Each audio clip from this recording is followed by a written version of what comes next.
वक्रतुंड महाकाय सूर्यकोटी समप्रभा निर्विघ्नं कुरु मे देव सर्व कार्येषु सर्वदा. आयादिशक्ती तुळजाभवानी छत्रपती शिवराय.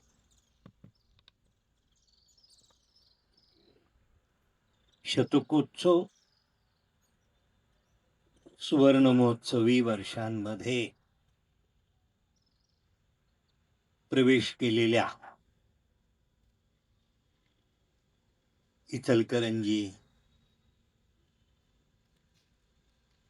या गावातील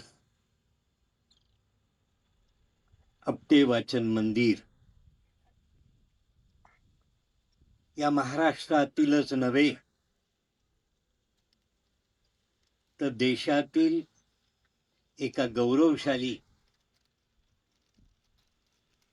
या ज्ञान मंदिराच्या वतीने गेली 54 वर्ष या वसंत व्याख्यानमालेचं आयोजन करण्यात येत आहे.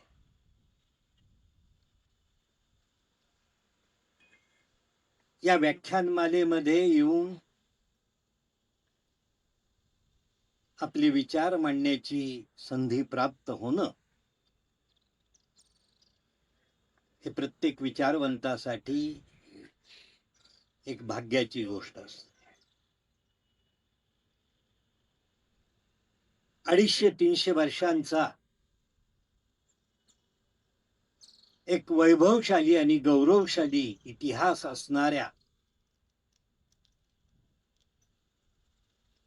या राजवाड्यामध्ये त्या प्रांगणामध्ये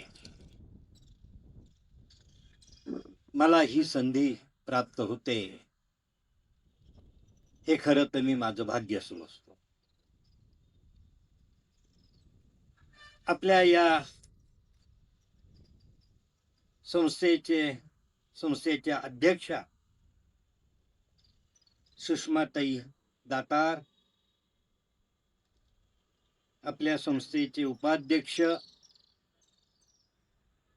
काशीनाथरावजी जगदाळे, आपले कार्यवाह प्राध्यापक मोहनराव पुजारी, सहकार्यवाह डॉक्टर सुजितराव सौंदत्तीकर, आमचे मित्र ॲडव्होकेट स्वानंद कुलकर्णी आणि या व्याख्यानमालेसाठी उदारतेने देणगी देणारे श्री आदिनाथ कोऑपरेटिव्ह बँक त्यांचे प्रतिनिधी संतोषजी रायनाडे, स्वामी सैनिक केंद्र त्यांच्या वतीने आलेले त्यांचे प्रतिनिधी रुद्राक्ष विश्वनाथ स्वामी, आणि सगळ्यात महत्वाचं म्हणजे एवढ्या मोठ्या संख्येने या व्याख्यानमालेसाठी आवर्जून उपस्थित असणारे इतिहासप्रेमी बंधू भगिनी. खरं तर मला अतिशय कौतुक वाटत आहे. गेली अनेक दशक मी देशभरामध्ये प्रवास करीत असतो. अनेक व्याख्यानमालेमध्ये व्याख्यान देण्याच्या निमित्ताने जाण्याचा योग असतो. सध्या व्याख्यानमालांमध्ये पुण्याची वसंत व्याख्यानमाला, जिला 150 वर्षापेक्षा जास्त वारसा आहे, न्यायमूर्ती रानडे असतील, नामदार गोखले असतील, लोकमान्य टिळक असतील, आगरकर असतील, अशा थोर विचारवंतांनी जिथे आपले विचार मांडले. आज त्या व्याख्यानमालेची परिस्थिती अतिशय दारुण आहे. हजारोच्या संख्येने पुण्यामध्ये या व्याख्यानमालेत उपस्थित असणारी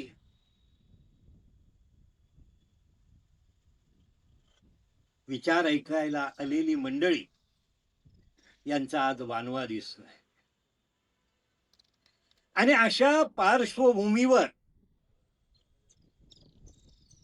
मी इचलकरंजीकरांना आणि आपल्याला त्रिवार दंडवत घालू इच्छितो. एवढ्या मोठ्या संख्येने आमच्या महिला भगिनी आणि आमचे बंधू आपण या ज्ञान यज्ञ आहे हा इथं विचारांचं मंथन होतं. वेगवेगळ्या विचाराची मंडळी इथं येऊन आपले विचार म्हणतात. खरं तर हेच आपल्या भारतीय संस्कृतीचं वैभव आहे. आपल्याला आश्चर्य वाटेल, जगामध्ये अनेक संस्कृत्या निर्माण झाल्या, त्यांना हजारो वर्षांचा वारसा आहे. मग ती ग्रीकांची असेल, रोमनांची असेल, इजिप्तची असेल, मिसोपिटिनी असेल, चीनी संस्कृती असेल आणि आपली भारतीय संस्कृती.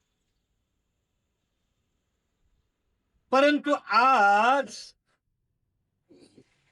काळाच्या ओघामध्ये जगातल्या इतर संस्कृत्या आपलं अस्तित्व हरवून गेलेल्या आहे. आपल्या मनात शंका आहे, याचा अर्थ काय?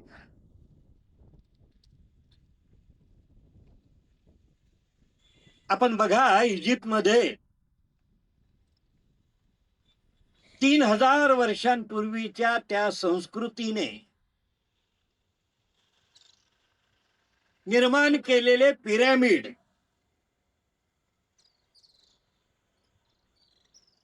त्या संस्कृतीचं महत्व सांगतात. परंतु दुर्दैव असं बघा, आज इजिप्त मधल्या समाजाने त्या आपल्या पूर्वजांशी आपलं नातं तोडून टाकलेलं आहे आणि त्यांनी एका दुसऱ्या संस्कृतीशी आपलं नातं जोडलेलं आहे. अशीच परिस्थिती ग्रीस आणि रोम मध्ये पाहायला मिळते. आज तिथला समाज, इजिप्त मधला समाज आपल्या त्या पूर्वजांना आपले पूर्वज किंवा आपले संस्कृतीचे पाईक मानायला तयार नाही. त्यांच्याशी त्यांनी नातं तोडलं. चीनमध्येही असंच घडून आलेलं आहे.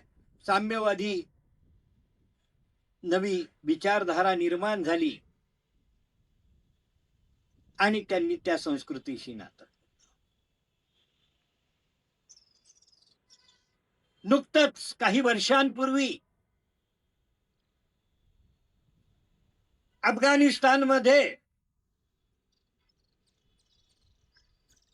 तो बामियांचा बुद्ध जगाला त्या अहिंसेचं महान तत्वज्ञान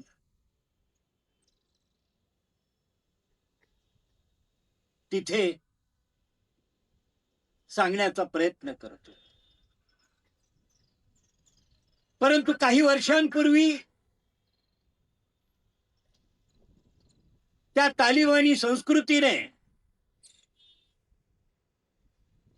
तो बामियांचा बुद्ध तोफा आणि सुरुंग लावून त्याचा विध्वंस आहे.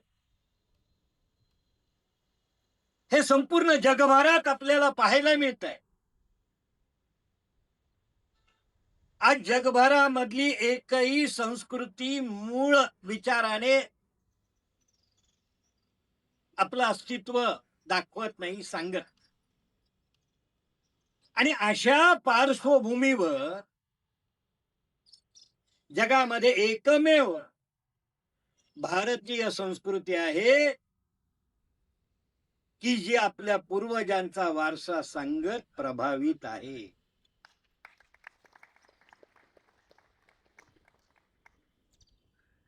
आम्हाला जगातलं सगळ्यात प्राचीन वाङ्मय वेद, त्याची निर्मिती करणारे ते महान ऋषीमुनी हे आमचे पूर्वज आहे, हे अतिशय अभिमानाने सांग. महान प्रभू रामचंद्र, भगवान श्रीकृष्ण यांनाच आम्ही आपले पूर्वज मानतो. भगवान गौतम बुद्ध असतील, महावीर असतील, आर्य चाणक्य असेल, आदि शंकराचार्य असतील, संत श्रेष्ठ ज्ञानेश्वर माऊलींपासून सर्व संत मंडळी असतील,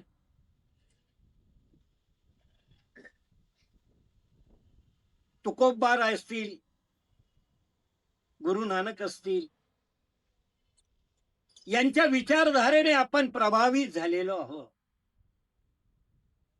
आणि त्यांना आपले पूर्वज मानतो. त्यांच्या विचाराचा वारसा आपण पुढे घेऊन जात. हे असं का होऊ शकलं? तर याचं कारण आमच्या संस्कृतीमध्ये प्रत्येक व्यक्तीला विचार स्वातंत्र्य आणि आचार स्वातंत्र्य आहे. आमची संस्कृती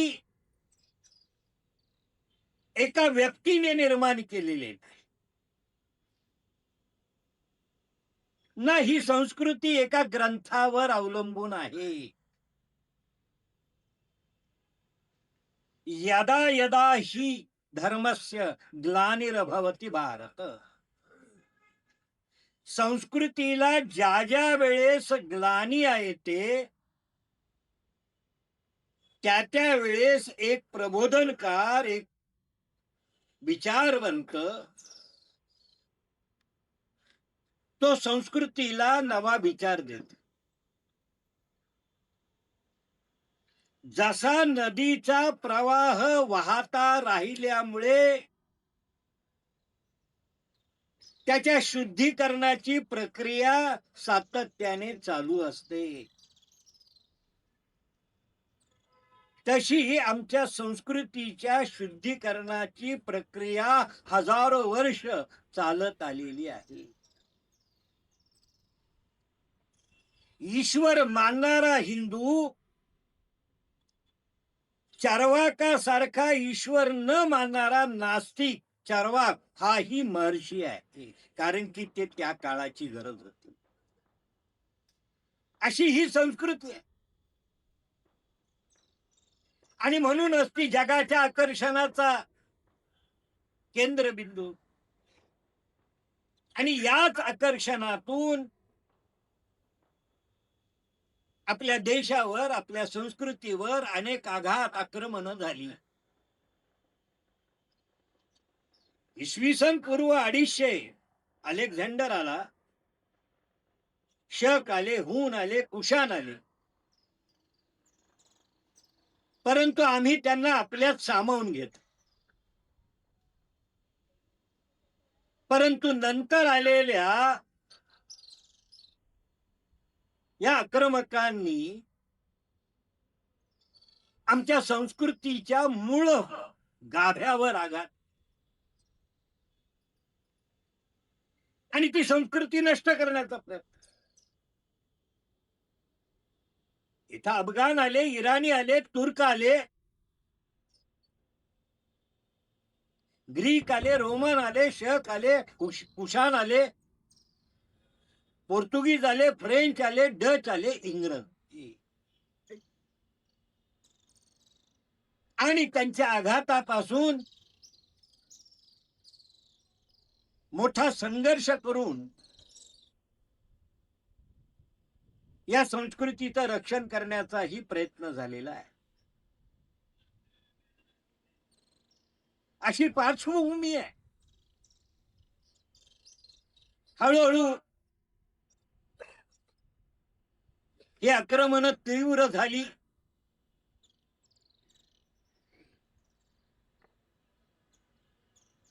आणि त्याचा परिणाम या संस्कृतीच्या अस्तित्वाचा प्रश्न निर्माण झाला. एकेकाळचा सुवर्ण भारत या आक्रमकांमुळे वैराण वाळवंट झालेला,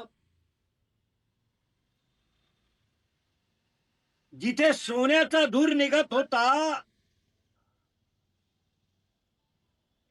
तिथल्या या प्रजेची अवस्था, खायला अन्न नाही, अंगावर वस्त्र नाही, राहायला निवारा नाही. आणि अशा पार्श्वभूमीवर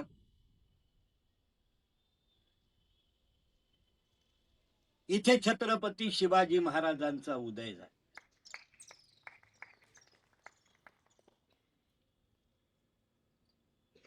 शिवाजी महाराजांनी काय कार्य केलं हे अगदी थोडक्यात समजून घ्यायचं असेल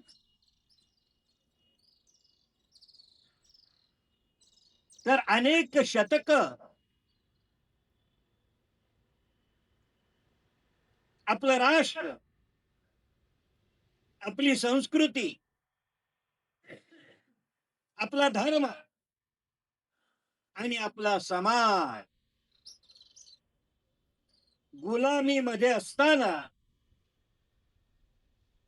संघर्ष करून त्याला मुक्त करण्याचं कार्य छत्रपती शिवाजी महाराज. हे आव्हान अतिशय कठीण होत. एका बाजूला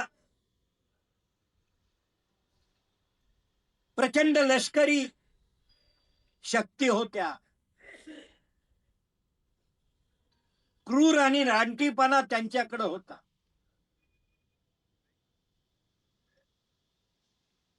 आणि अशा पार्श्वभूमीवर शिवाजी महाराजांनी इथे हिंदवी स्वराज्य निर्माण केलं आणि कठोर परिश्रमाने त्या स्वराज्याला लोककल्याणकारी सुराज्य केलं. हे कार्य यशस्वी करण्यासाठी त्यांना विविध अंगाने, विविध पातळींवर कार्य करावं.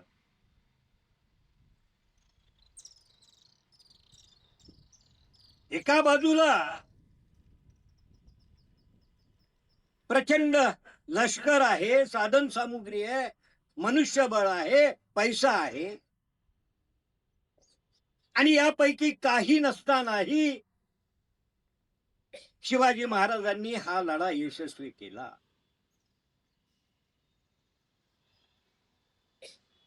त्यांनी अनेक शतक निरंतर होणाऱ्या अपयशामुळे हिंदू समाज निराशेने ग्रासलेला होता. आम्ही कधी विजयी होऊ शकू असा त्यांना विश्वास वाटत नव्हता. हिंदू समाज भयग्रस्त झालेला होता. शिवाजी राजांनी पहिल्यांदा त्यांना भयमुक्त केलं, त्यांना निराशेतून मुक्त केलं.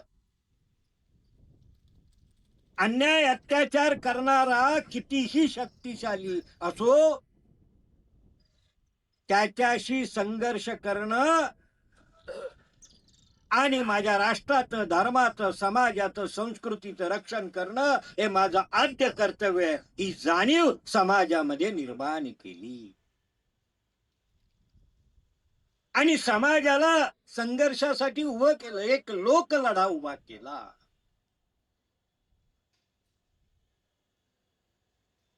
आणि म्हणून हे हिंदवी स्वराज्य उभं राहतं. तळहातावर शिर घेऊन शिवाजी राजांच्या खांद्याला खांदा देऊन लावून हजारो तरुण रणांगणात उभे राहिले आणि त्यांनी हे यश प्राप्त केले.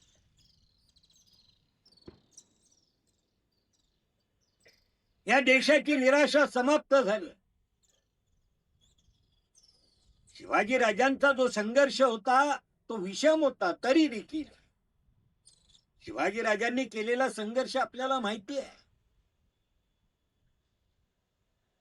मग तो अफजल खान असेल, शाहिस्ते खान असेल, सिद्दी जोहर असेल आणि प्रत्यक्ष औरंगजेबाशी झालेला असेल.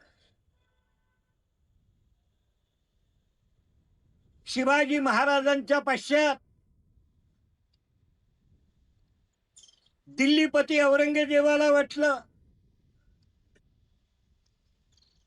की शिवाजीचं हे छोटस काही जिल्ह्यांचं स्वराज्य हे मी सहजरित्या जिंकून घेईन. कित्येक लाखाची फौज घेऊन, संपूर्ण मुघल साम्राज्याची संपत्ती घेऊन तो या छोट्याशा स्वराज्यावर चालून आला. त्यावेळेस 9 वर्ष शिवाजी राजांचे थोरले पुत्र सुपुत्र संभाजीराजे त्यांनी त्याच्याशी संघर्ष.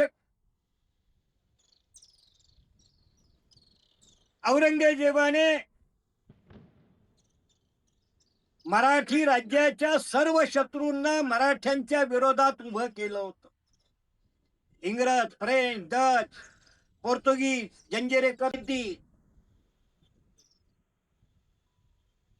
आदिलशाही, कुतुबशाही.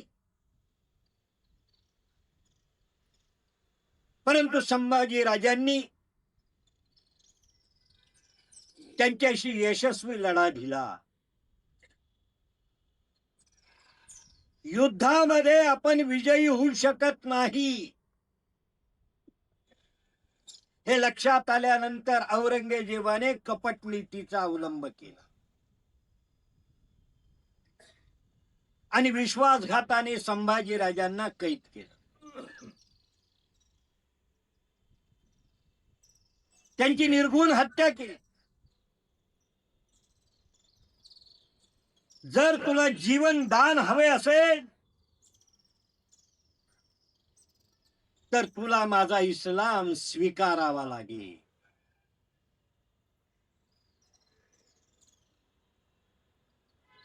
त्याला खात्री होती ज्या वेळेस राजाचा धर्म बदलतो त्यावेळेस समाजाचा आणि राष्ट्राचाही धर्म बदलतो. परंतु संभाजी राजांनी आपल्या धर्मासाठी बलिदान दिले. त्यातून पुन्हा मराठ्यांना प्रेरणा मिळाली. संभाजी महाराजांच्या पश्चात शिवरायांचे दुसरे सुपुत्र राजाराम महाराज यांनी 11 वर्ष संघर्ष केला. स्वराज्यात राहून आणि स्वराज्यापासून हजारो किलोमीटर लांब दक्षिणेत जाऊन त्यांनी या संघर्षाचं नेतृत्व केलं.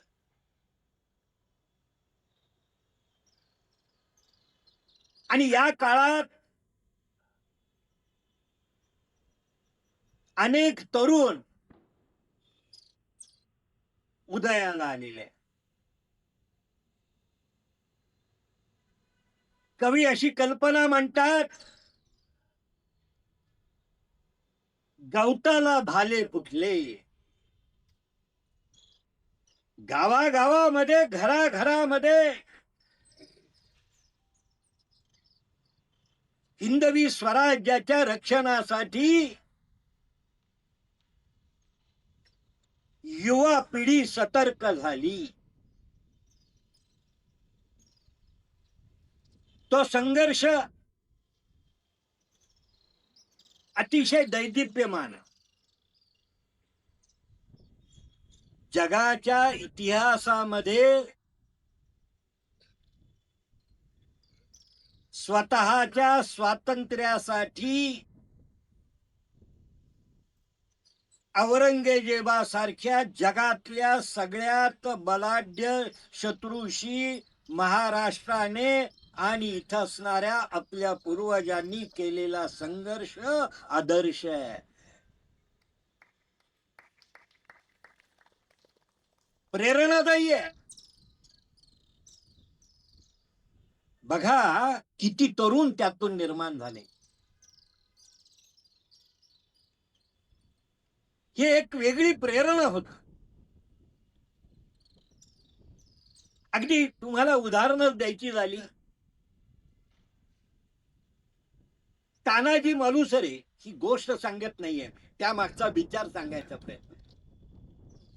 शिवाजी महाराजांनी कोणचा विचार या भूमीमध्ये निर्माण केला. तानाजी मालुसऱ्यांच्या पुत्र रायबाचं लग्न आहे. लग्नाचं आमंत्रण घेऊन तो शिवबांना भेटायला गेलाय आणि त्यांच्या असं लक्षात आलंय की माझा राजा, माझा स्वामी चिंतेमध्ये. आणि सहजतेने त्यांनी विचारलं की महाराज कशाची चिंता करता. शिवाजी महाराजांनी सांगितलं, आग्र्यावरून सुटून आलो,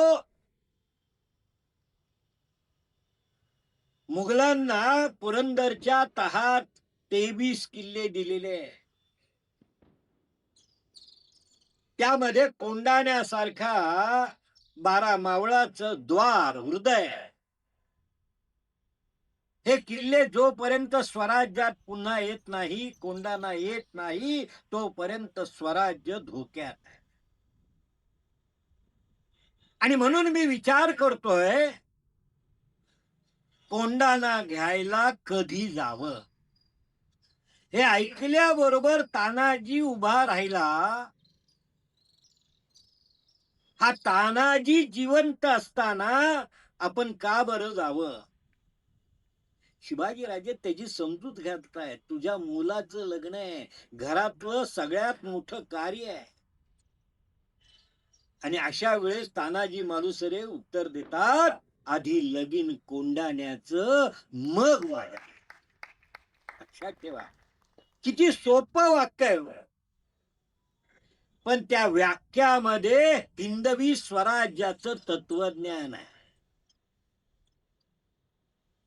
एखाद्या राष्ट्रातला सामान्यातला सामान्य व्यक्ती आपलं सर्वोच्च कार्य बाजूला सारून राष्ट्रकार्यासाठी बाहेर पडतो. त्या राष्ट्राला, त्या समाजाला जगातली कोणतीही शक्ती पराभूत करू शकत नाही. लक्षात ठेवा, हे तत्वज्ञान. तो बाजी प्रभू पन्हाळ्यावरून शिवबा सुटले, विशाळगडाकडे निघाले. शत्रूला बातमी लागली, मोठ्या संख्येने शत्रू पाठलाग करतोय, आणि म्हणून शिवाजीराजे त्या घोडखिंडीच्या ठिकाणी कमीत कमी सैन्यानिशी मोठ्या शत्रूशी लढण्यासाठी सिद्ध झाले. त्याच वेळेस बाजी प्रभू समोर येतो आणि सगळ्या मावळ्यांच्या वतीने शिवबांना विनंती करतो की महाराज, काही सैनिक आम्हा जवळ द्या, आम्ही काही सैनिक या खिंडीमध्ये शत्रूला रोखून ठेवतो आणि काही सैनिक घेऊन आपण विशाळगडाकडे जाऊ. हे ऐकल्यानंतर शिवबा म्हणतात, का बरं असं करायचं? तुम्हाला मृत्यूच्या दारेत सोपवून मी निघून जायचं? मी एवढा स्वार्थी आहे का? आणि शिवबा म्हणाले, हे कदापि शक्य नाही. आपण सगळे मिळून संघर्ष करा, जे काय होईल आपल्या सगळ्यांचं होईल. पण त्या क्षणाला बाजी प्रभू आणि त्यांचे सर्व आपले मावळे एकाच वेळी शिवबांना सांगतात की महाराज, तुम्हाला जावंच लागेल. महाराज, तुम्ही जगलात तर हे राष्ट्र जगणार आहे, हे स्वराज्य जगणार. महाराज, तुम्ही जगलात तर हा धर्म जगणार आहे. महाराज, तुम्ही जगलात तर हा हिंदू समाज जगणार आहे. आम्हा सारखे लाख गेले तरी बेहत्तर, तुम्हा सारखा लाखाचा पोशिंदा. बाबांनो, बघा काय विचार आहे हा. त्या समरभूमीवर बाजी प्रभू आणि त्यांच्या बरोबर मावळ्यांनी बलिदान देऊन शिवरायांनी स्वराज्याचं रक्षण केलं. याला आम्ही राष्ट्रवाद म्हणतो. या देशामध्ये राष्ट्रवाद निर्माण करणारा हा पहिला राजा आहे. आणि हा सगळा संघर्ष बघा किती अद्भुत आहे. राजाराम महाराजांच्या काळामध्ये धनाजी जाधव, संताजी घोरपडे केवढा संघर्ष केला. सर्व मुघलांवर त्यांनी मात केलेली आहे. संताजी घोरपड्यांनी संभाजी महाराजांच्या हत्येचा बदला घेण्यासाठी औरंगजेबाच्या कोल्हापूरच्या छावणीवर हल्ला केला.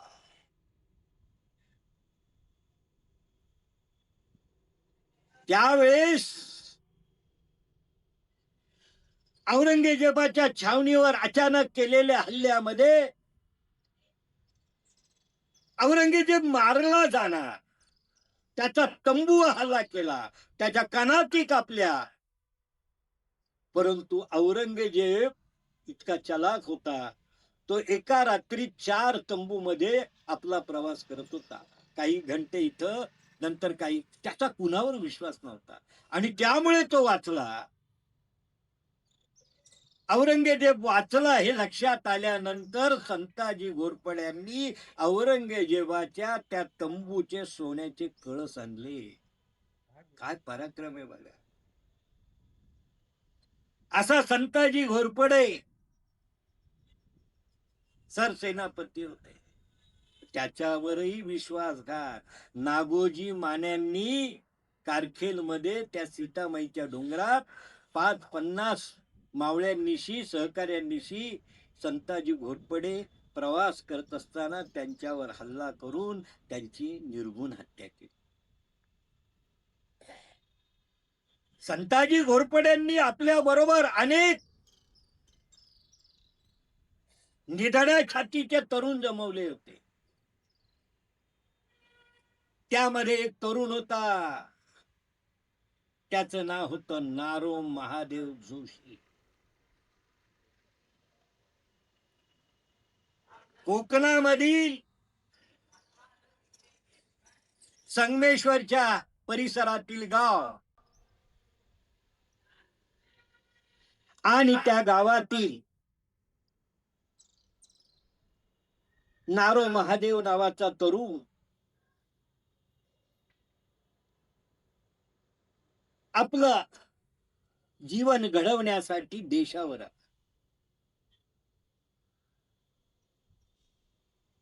त्यावेळेस त्या परिसरामध्ये संताजी घोरपड्यांचं कुटुंब, त्यांच्या पदरी त्यांनी विनंती केली की मला माझ्या योग्य जे आपल्याला असं वाटेल. लहान मुलगा होता हो, तुम्हाला आश्चर्य वाटेल, 12-14 वर्षाचा मुलगा आहे, नशीब आजमायला देशावर आलेला आहे. कारण की जंजिरेकर सिद्धी, त्याच्या तिथं होणारे अत्याचार, अप्रत्यक्ष बाळाजी विश्वनाथ पेशवे भट, त्यांचे वडील आणि चुलत्यांना मिठाच्या गोण्यामध्ये कोंडून बांधून समुद्रात बुडून मारलेला आहे. काय अत्याचार हो. बाळाजी अवजी चिटणीस 10 वर्षाचे असताना त्यांना आणि त्यांच्या आईला गुलाम म्हणून लुटून नेले हो. काय कुठल्याही गावावर धाडी घालायच्या, स्त्री पुरुष तरुण लहान मुलं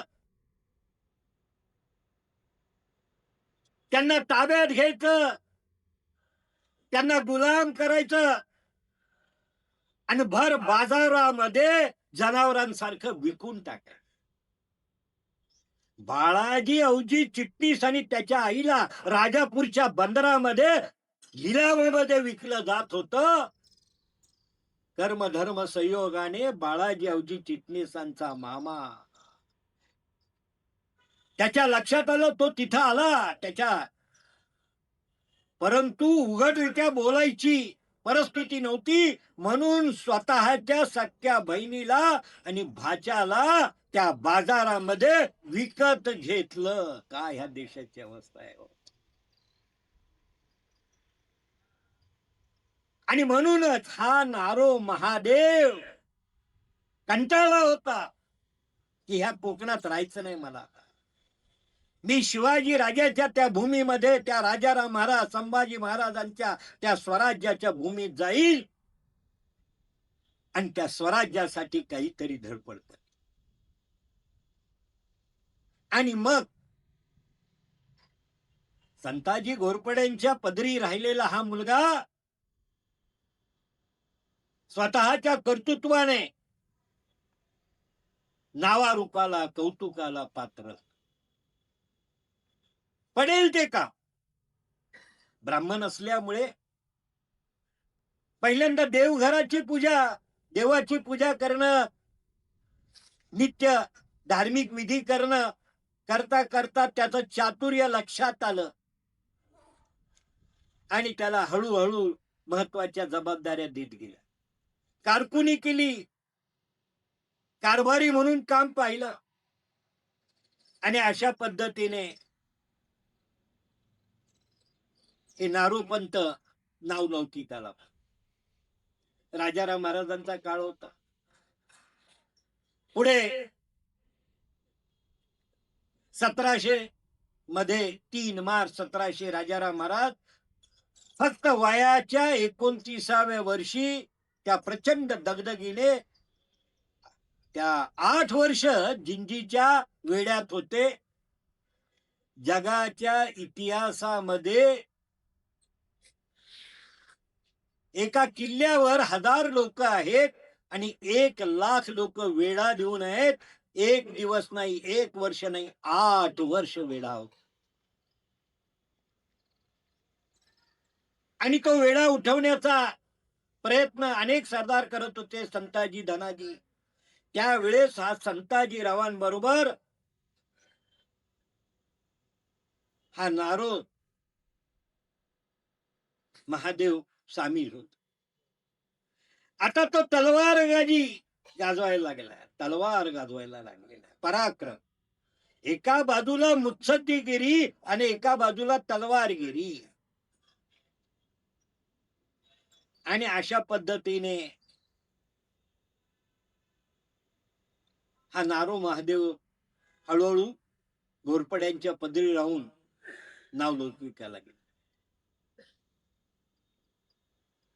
पुढे संताजी घोरपड्यांचं निधन झालं. त्यांना दोन पुत्र हा पिराजी आणि त्या दोघा भावांनी संघर्ष पुढे चालू ठेवला. थोरले मारले गेले युद्धात. मग पिराजीराव आले. त्या काळात राजाराम महाराजांचं निधन झालं होतं. आणि मग एक 23 वर्षाची विधवा रणांगणात उभी राहिली होती. 7 वर्ष संघर्ष केला महाराणी ताराबाईंनी. आणि म्हणून महाराणी ताराबाईंची तुलना भद्रकालीशी केलेली आहे. 27 वर्ष संघर्ष करूनही आपल्याला स्वराज्य जिंकता आलेलं नाही. यामुळे 89 वर्षाचा औरंगजेब निराश झाला आणि त्याच निराशेमध्ये नगर जवळ भिंगार येथे त्याचं निधन झालं. याही संघर्षाच्या काळामध्ये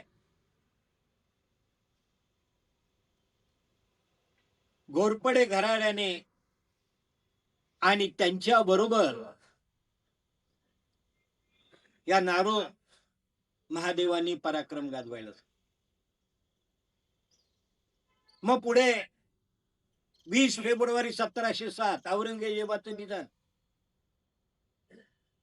औरंगजेबाचं निधन हिंदुस्थानच्या इतिहासाला कलाटणी देणारी घटना ठरली. 17 वर्ष मुघलांच्या कैदेमध्ये असणारे युवराज शाहू सुटून आले. तत्कालीन परिस्थितीमध्ये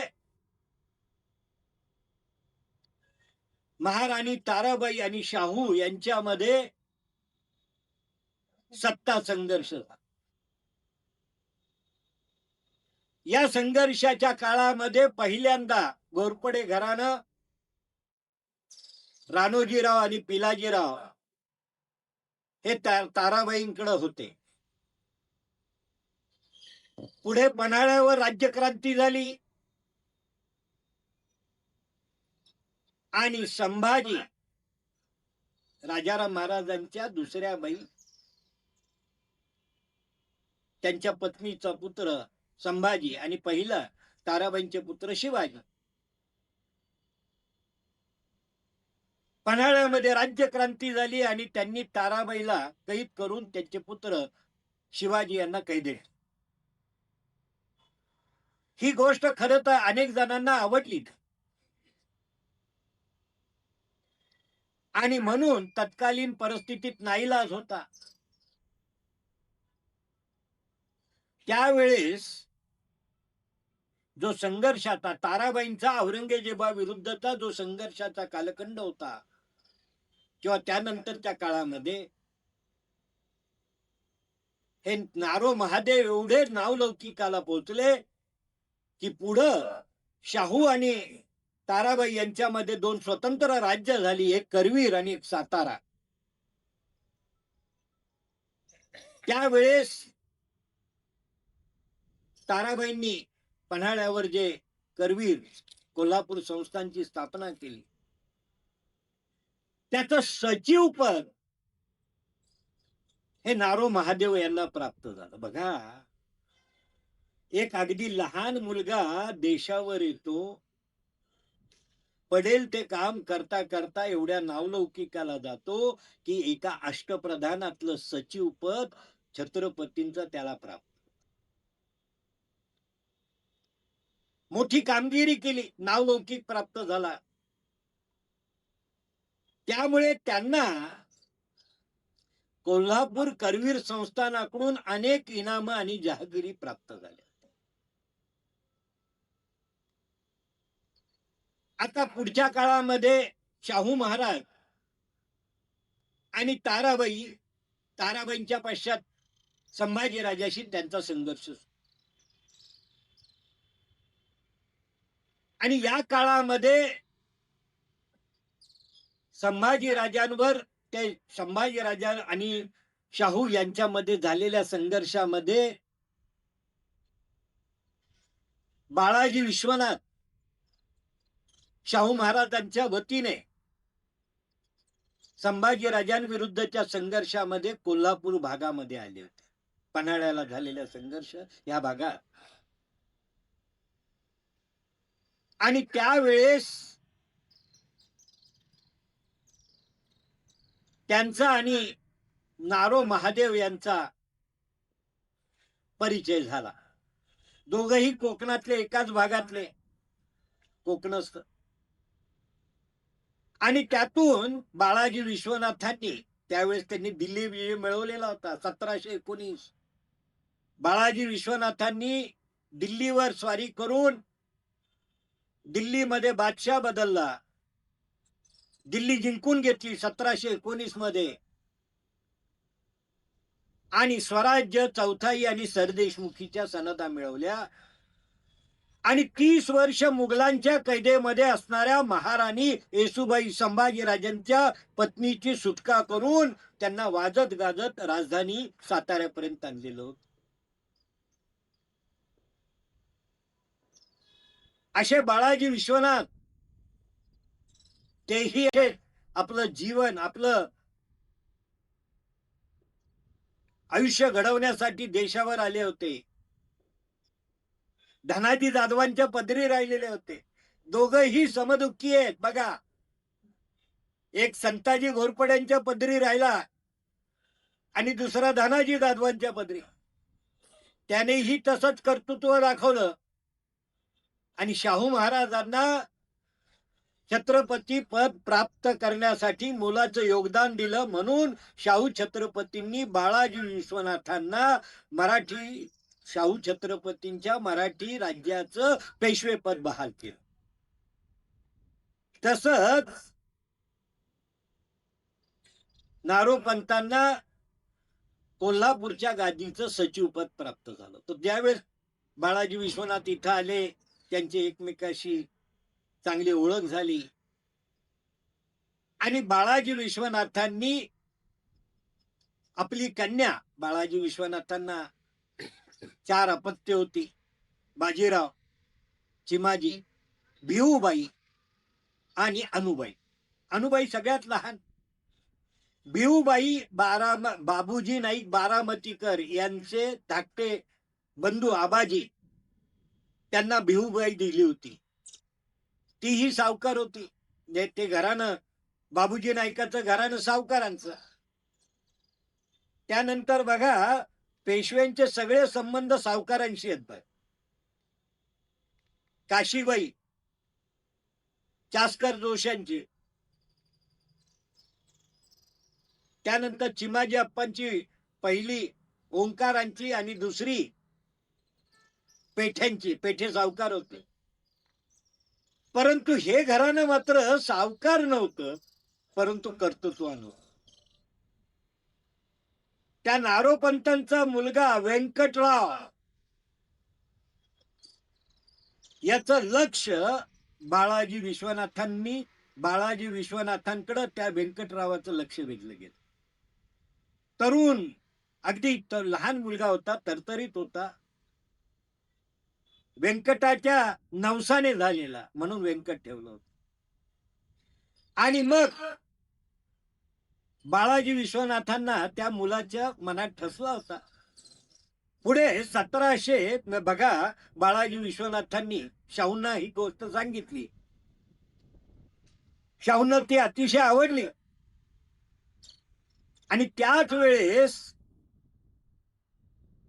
संताजी घोरपड्यांचे धाकटे पुत्र, त्यावेळेस राणोजीरावांचा मृत्यू झाला होता. पिलाजीराव हे सेनापती होते.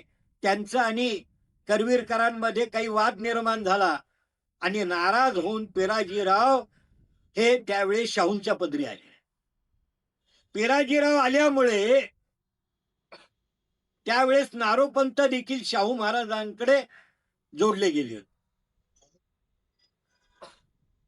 आणि शाहू महाराजांनी तात्काळ सांगितलं की मला हा तुमचा विवाह प्रसंग, हा जो काही संबंध आहे मला अतिशय आवडलेला आहे. त्यांनी नारोपंतांना सांगितलं की तुमचा व्यंकटराव बाळाजी विश्वनाथांच्या त्या दोघांमध्ये विवाह झाला पाहिजे. आणि अनुबाई आणि व्यंकटरावांचा विवाह साताऱ्यामध्ये झालेला आहे. स्वतः शाहूंनी पुढाकार घेतलेला आहे. आणि त्यावेळेस असं घडलं की नारोपंत आणि करवीरकरांमुळे मध्ये थोडीशी नाराजी झाल्यामुळे नारोपंतांकडं त्या मोठ्या प्रमाणाचा सरंजाम नव्हता. आणि म्हणून शाहू महाराजांनी नारोपंतांना आजऱ्याची सरदेशमुखी आणि देशमुखी बहाल केली.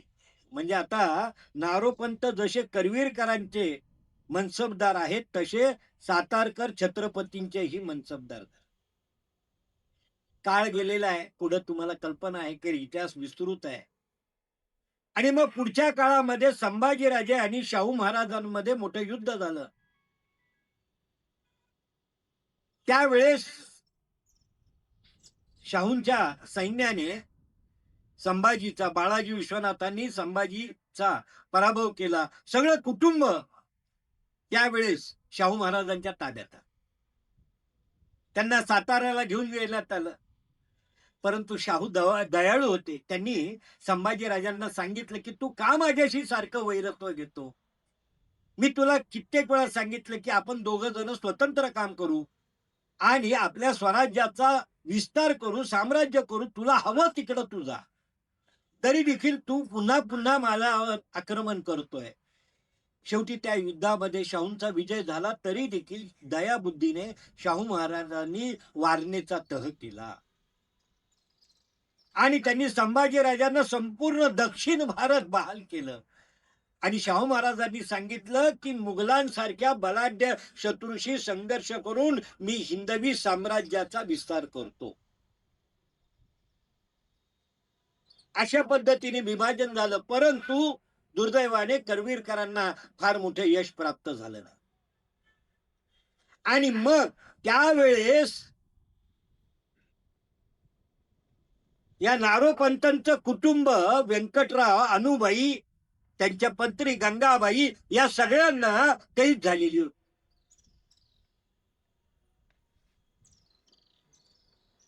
परंतु त्यांच्या सुटकेचा कोणी प्रयत्नच केला नाही करवीरकरांनी.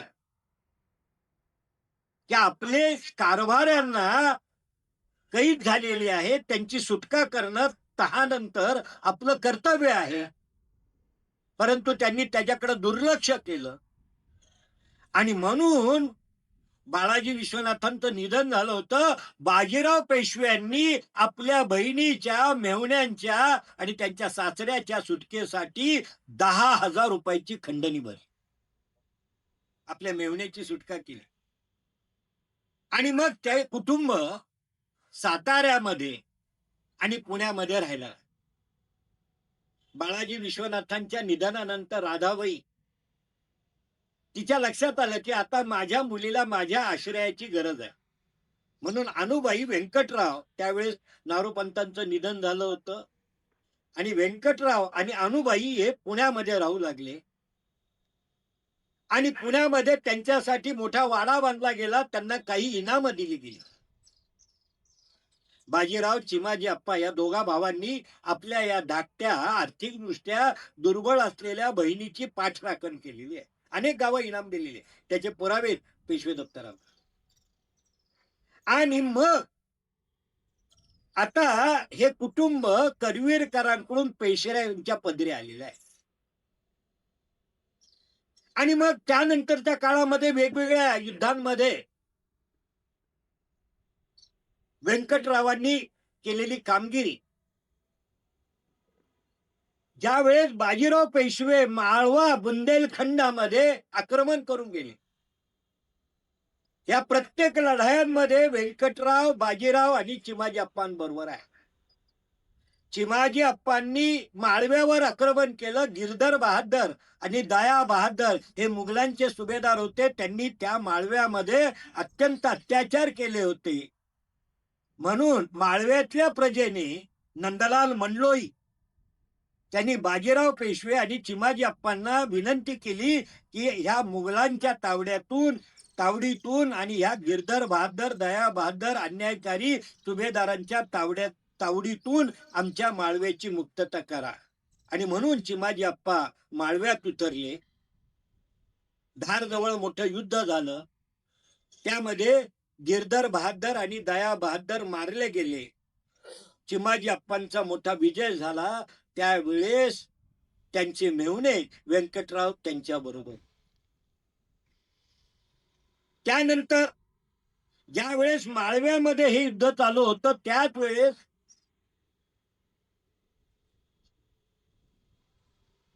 बुंदेलखंडामध्ये मुघलांच्या वतीने अहमद खान बंगश याने आक्रमण केलेलं होतं.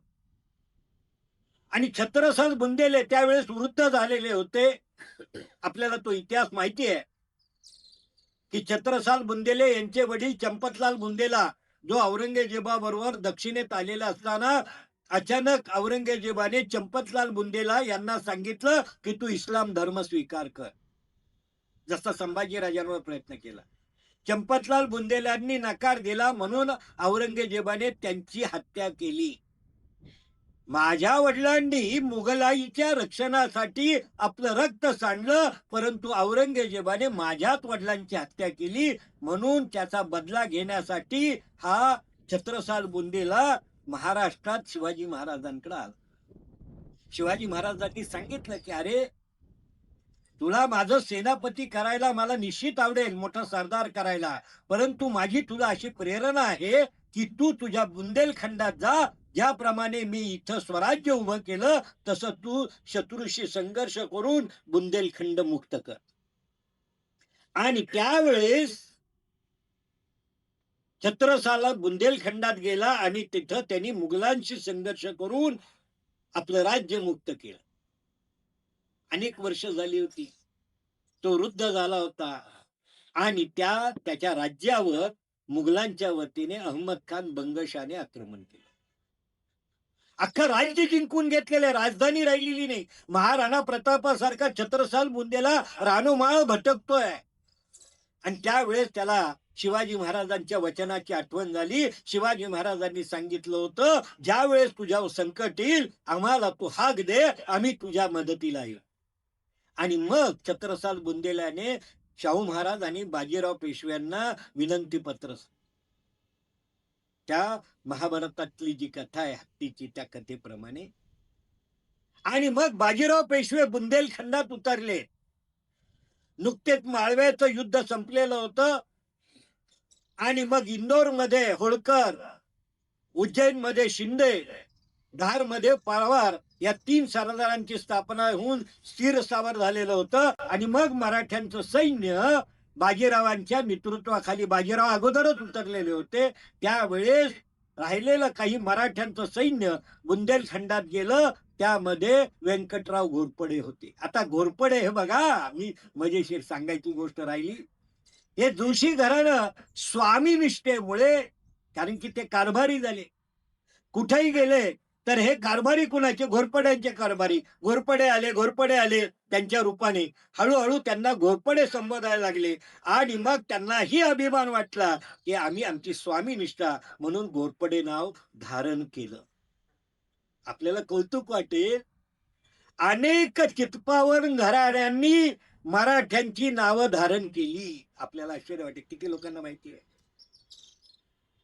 आता बघा, तळेगावचे ढमढरे, त्या ढमढऱ्यांचे कारभारी होते देवधर.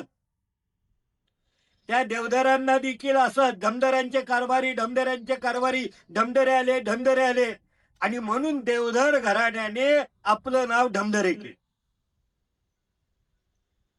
त्यानंतर पाटणकर, लेफ्टनंट जनरल विनायक पाटणकर, त्यांचं घराणं, हे पाटणकरांच्या पदरी कारभारी होते, त्यांनी नाव पाटणकर केलं. श्री शिवाजी रायगड स्मारक मंडळाचे कार्यवाह सुधीर थोरात,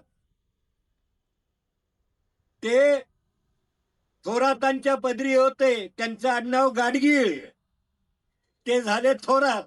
आता तुम्हाला धक्का बसला की गाडगिळांचे थोरात, जोशींचे पाटणकर, जोशींचे घोरपडे, ही नावं कशी प्राप्त झाली? देवधरांचे डमडरे, अशी नावं चित्पावन घराण्यांनी स्वामीनिष्ठा म्हणून धारण केलेली आहे, लक्षात ठेवा. आणि अशा पद्धतीने घोरपडे नाव पडलं. पुढे बुंदेलखंडानंतर दिल्लीला धडक बाजीरावांनी मारली. त्याच्या अगोदरची गोष्ट 1733 जंजिरेकर सिद्धीवरचं आक्रमण. व्यंकटरावांना बदला घेण्याची मोठी संधी मिळाली.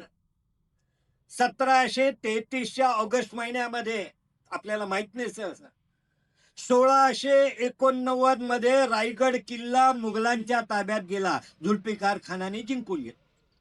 1689 पासून 1733 पर्यंत रायगड किल्ला 44 वर्ष मुघलांच्या ताब्यात होता. मुघलांच्या वतीने 1707 पर्यंत मुघलांच्या ताब्यात, आणि औरंगजेबाच्या मृत्यूनंतर तो जंजिरेकर सिद्धी, जे मुघलांचे मांडलिक झाले होते, त्यांच्या ताब्यात होता. 1707 पासून 1733 पर्यंत असं 44 वर्ष मराठ्यांची राजधानी शिवतीर्थ रायगड हे जंजिरेकर सिद्धी आणि कोकणाची 2/3 भूमी जंजिरेकर सिद्धीच्या ताब्यात होती. कान्होजी आंग्रे अलिबागच्या परिसरामध्ये काही भूमी आपल्या ताब्यात ठेवून मराठ्यांच्या वतीने संघर्ष करत. आणि म्हणून त्यावेळेस एक कथा घडली, तुम्हाला माहित नाही. जो जंजिरेकर सिद्धी 7 यांनी परशुराम क्षेत्रावर हल्ला करून त्याचा विध्वंस केला. आणि म्हणून ब्रह्मेंद्र स्वामी, स्वामी परमहंस स्वामी यांनी प्रतिज्ञा केली, जोपर्यंत जंजिरेकर सिद्धीचा पूर्ण समूळ नायनाट करत नाही आणि जंजिरेकर सिद्धी जो सिद्धी 7 आहे त्याचा वध करत नाही, तोपर्यंत मी पुन्हा कोकणात पाऊल ठेवणार नाही. ते देशावर आले, शाहू महाराजांकडे आले, आणि त्यांचे सगळे शिष्य, शाहू महाराज, बाळाजी विश्वनाथ, बाजीराव चिमाजी अप्पा, कान्होजी आंग्रे, पंतप्रतिनिधी, त्या सगळ्यांना सांगून त्यांनी त्यांच्या प्रयत्नामुळे जंजिरेकर सिद्धीवर मोठं आक्रमण झालं. आणि स्वतः बाजीराव कोकणात उतरले, त्यांच्याबरोबर व्यंकटराव होते. बाजीरावांनी अवचितगड, सुरगड, ताळा, गोसाळा, मानगड, बिरवाडी, मंडणगड, कोर्लई, रेवदन्ना हे सगळे किल्ले जिंकले. आणि ऑगस्ट 1733 मध्ये रायगड किल्ला मुक्त झाला. या सगळ्या संघर्षामध्ये व्यंकटराव घोरपडे कोकणामध्ये बाजीरावांच्या बरोबर होते. आणि अशा पद्धतीने 1733च्या डिसेंबर मध्ये बाजीरावांची पहिला जंजिरेकर सिद्धीचा तह झाला. त्याने तो पुन्हा तह नाकारला. तो सिद्धी 7ने पुन्हा आक्रमण सुरू केलं. म्हणून स्वतः चिमाजी अप्पा 1737 मध्ये खाली कोकणात उतरले. अलिबाग जवळ कामारले येथे त्यांनी त्या सिद्धी 7चा वध केला आणि ब्रह्मेंद्र स्वामींची प्रतिज्ञा पूर्ण केली. आणि मग जंजिरेकर सिद्धी पूर्ण शरण आला. आणि 1737 पासून जंजिरेकर सिद्धी नंतरच्या काळात मराठ्यांचा मांडलिक झाला, हे माहित नाही लोक. त्यानंतर 1737 मध्ये एक मोठा संघर्ष मराठ्यांनी केला.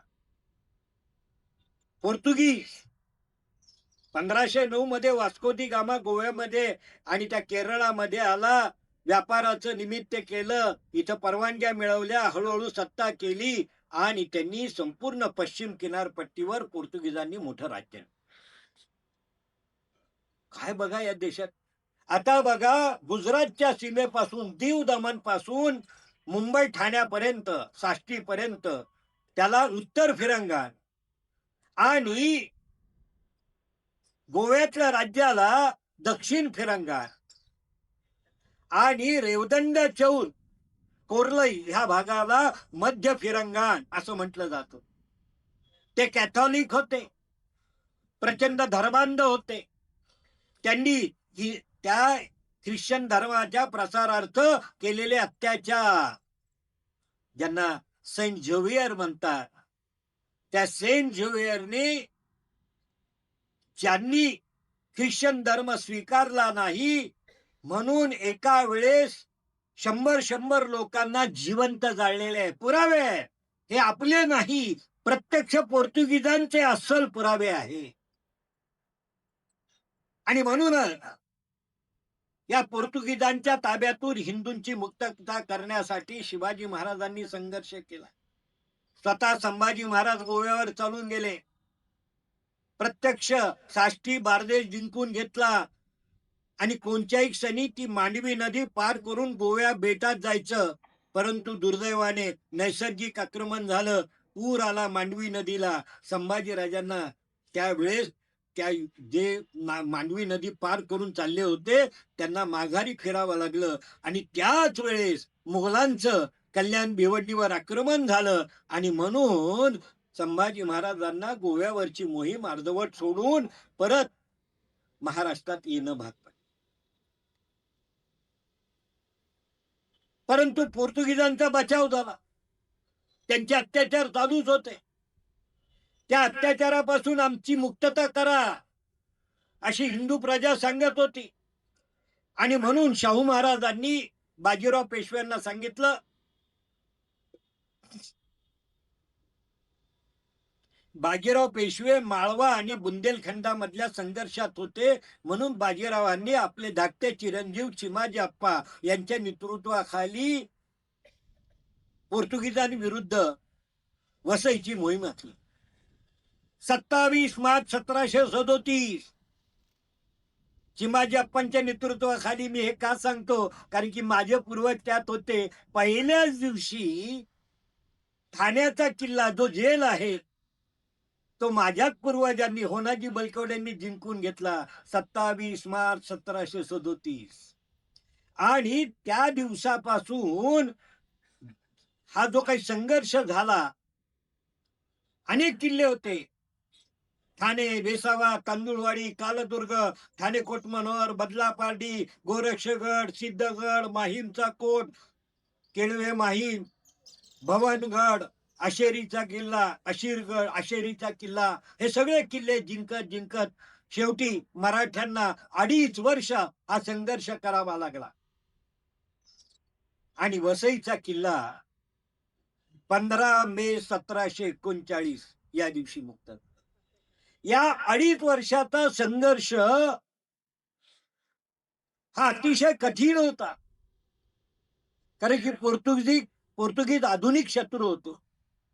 त्यांच्याकडे आधुनिक पद्धतीच्या बंदुका, तोफा, दारुगोळा आणि त्यांच्याकडं सागरी किल्ले होते. या किल्ल्यांच्या साहाय्याने हा संघर्ष चालू होता. आणि म्हणून आपल्याला आता मोहिमेची व्याप्ती वाढवली पाहिजे.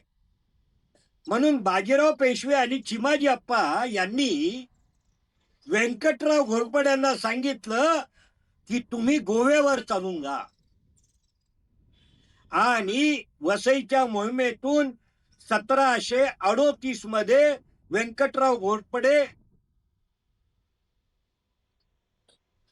हे या परिसरात आले आणि त्यांनी 1739च्या जानेवारी महिन्यामध्ये गोव्यावर आक्रमण केले.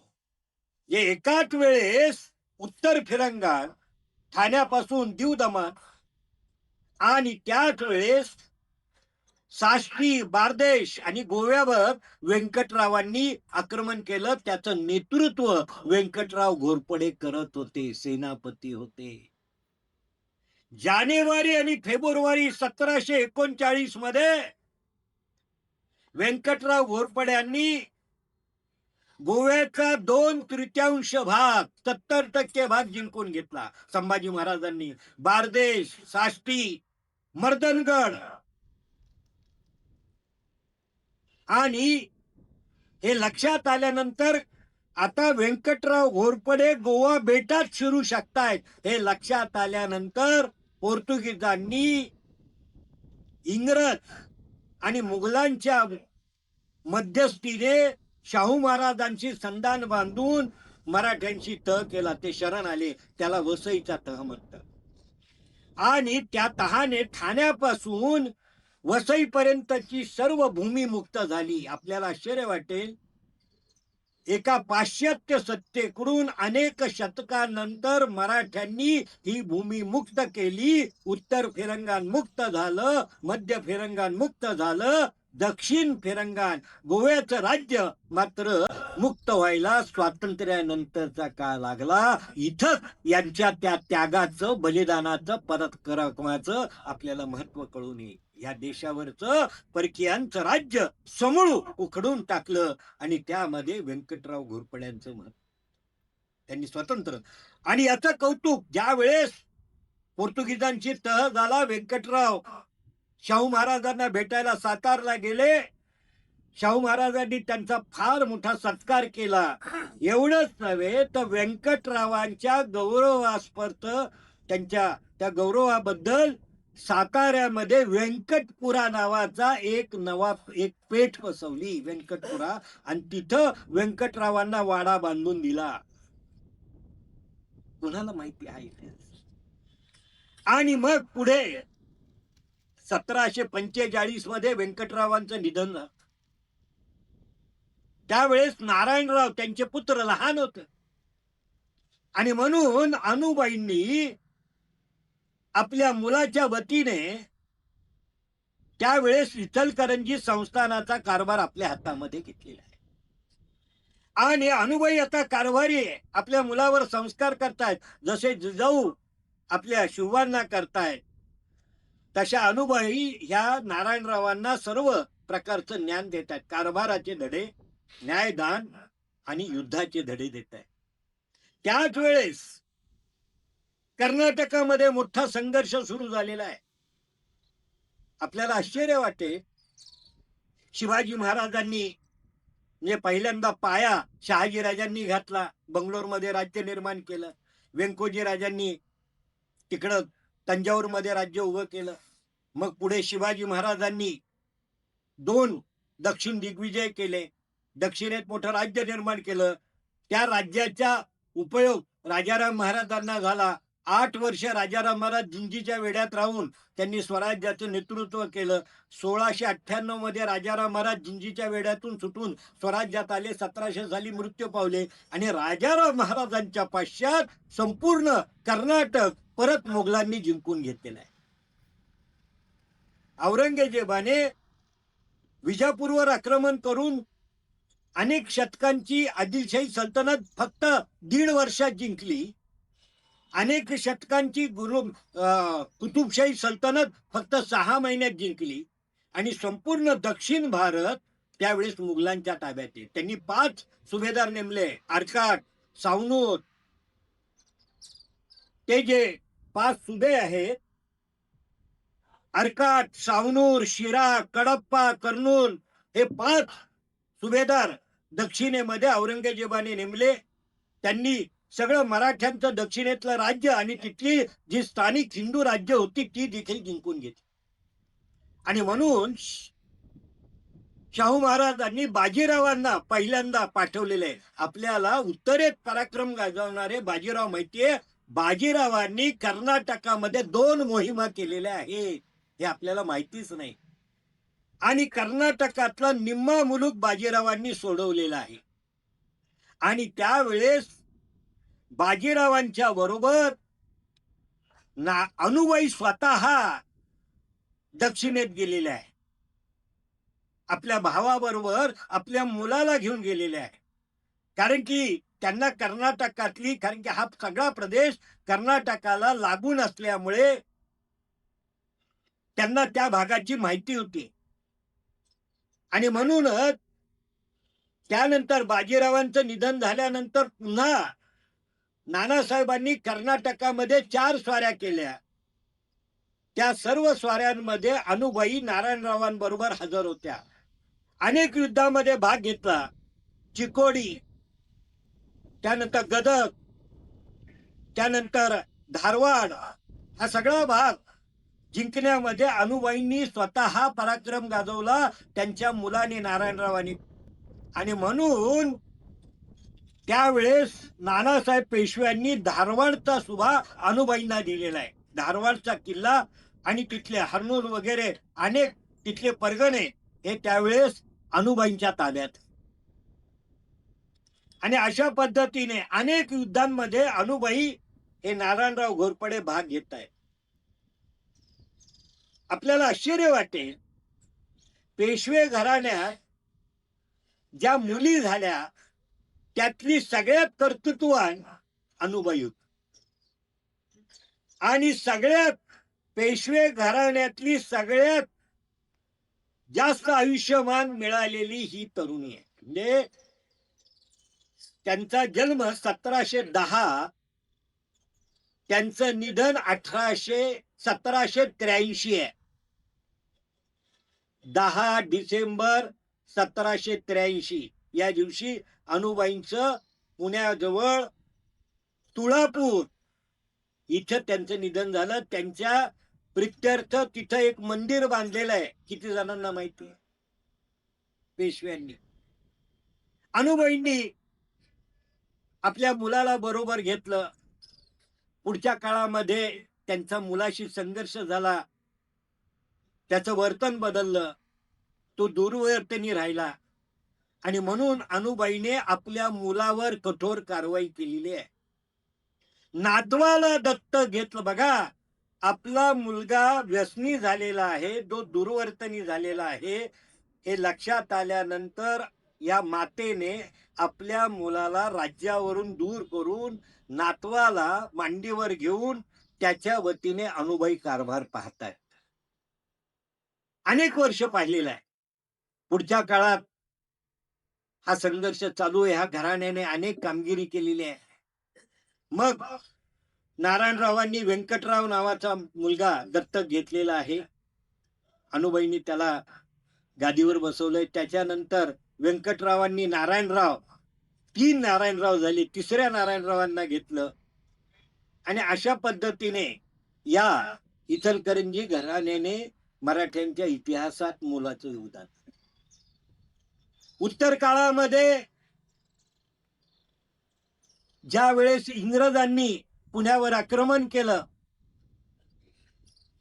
आणि वडगावचं युद्ध झालं, महादजी शिंद्यांच्या नेतृत्वाखाली सवाई माधवराव, नाना फडणीस, सखाराम बापू भोकील, तुकोजी होळकर ही मंडळी यांनी इंग्रजांचा 13 जानेवारी 1779 या दिवशी वडगाव मध्ये, वडगाव मावळ येथे इंग्रजांचा दारुण पराभव केला. त्या युद्धामध्ये देखील त्यावेळचे व्यंकटराव हजर होते.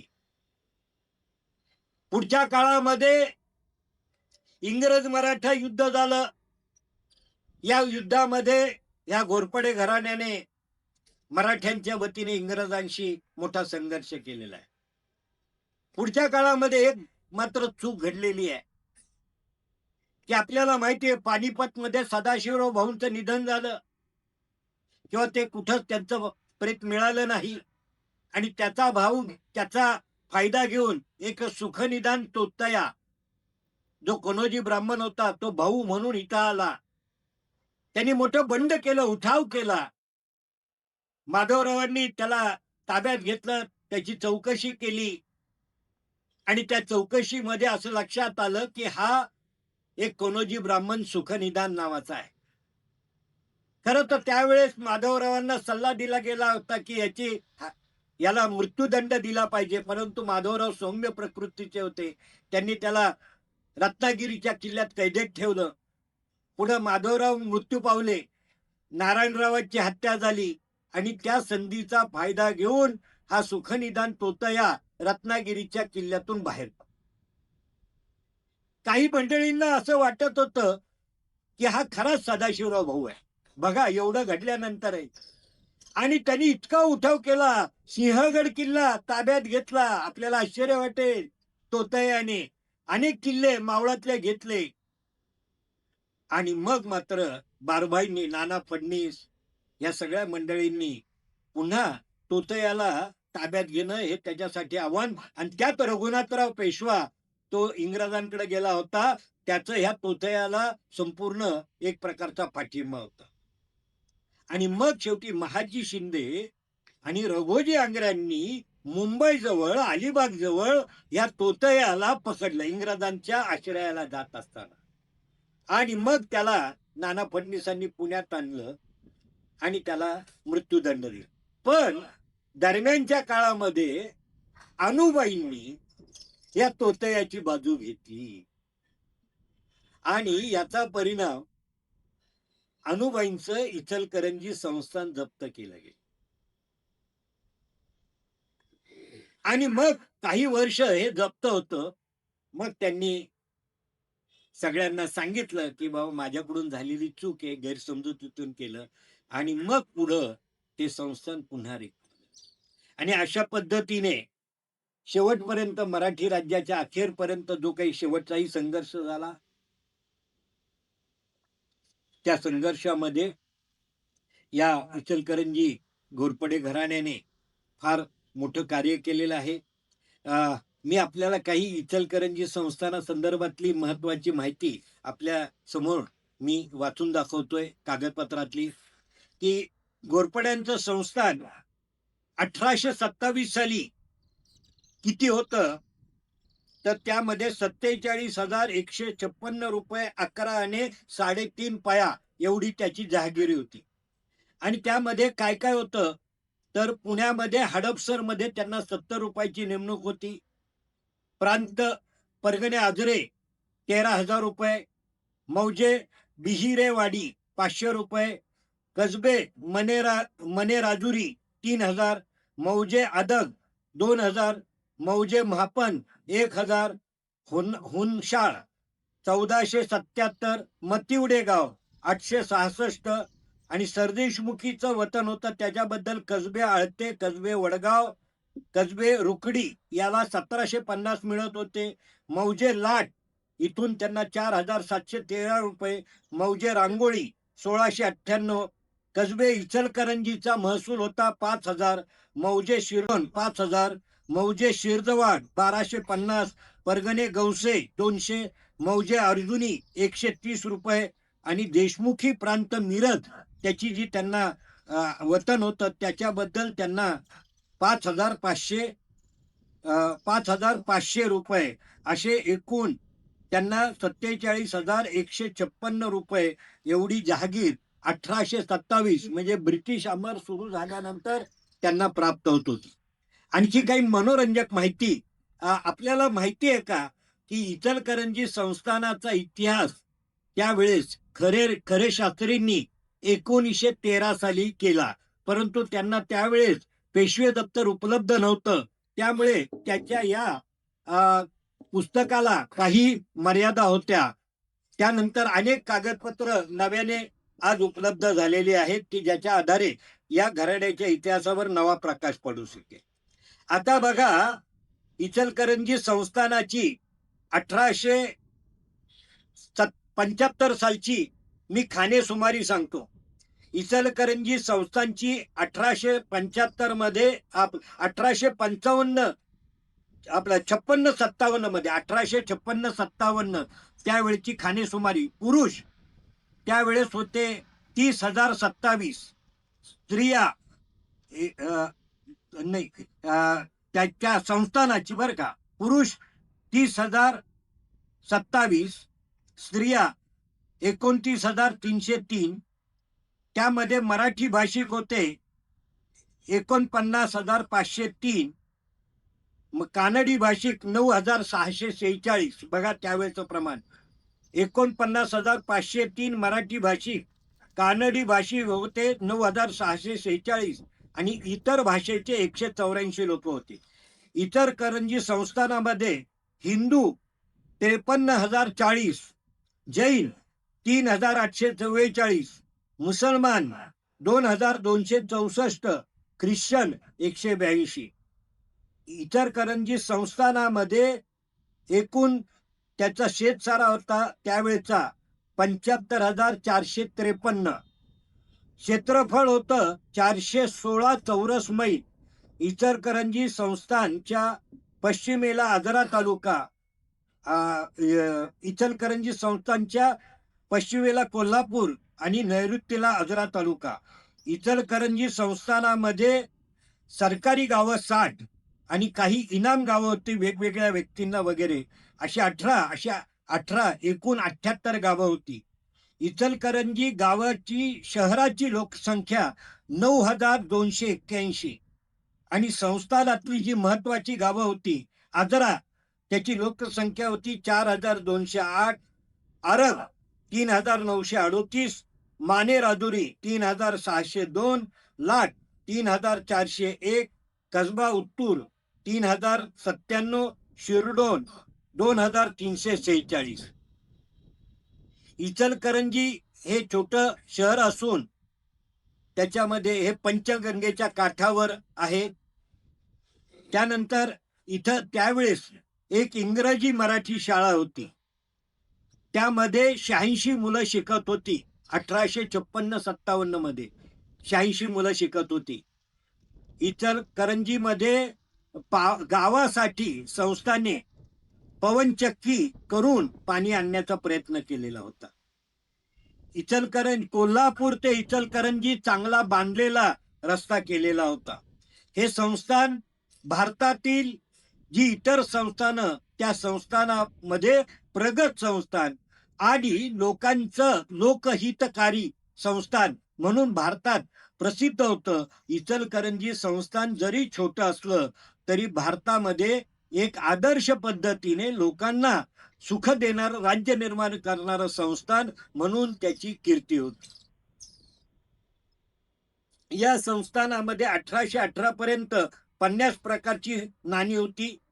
सोने, रुपये आणि तांब्याची नाणी होती.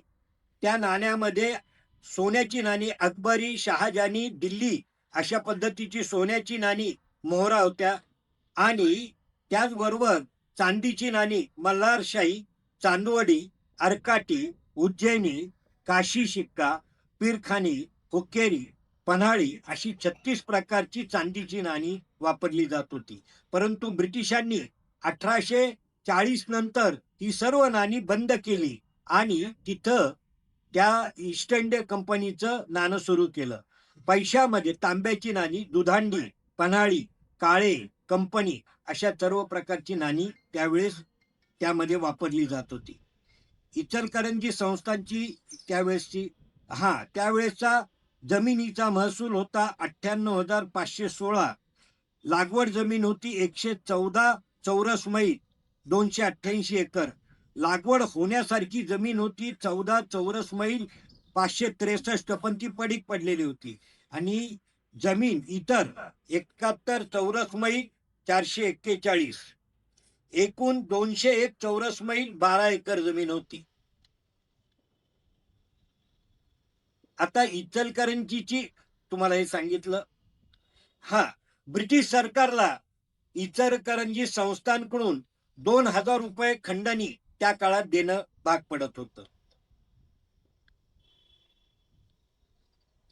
आणि इथं ब्रिटिशांनी इचलकरंजी संस्थानला स्वतंत्र सैन्य दल ठेवायला परवानगी दिलेली नव्हती.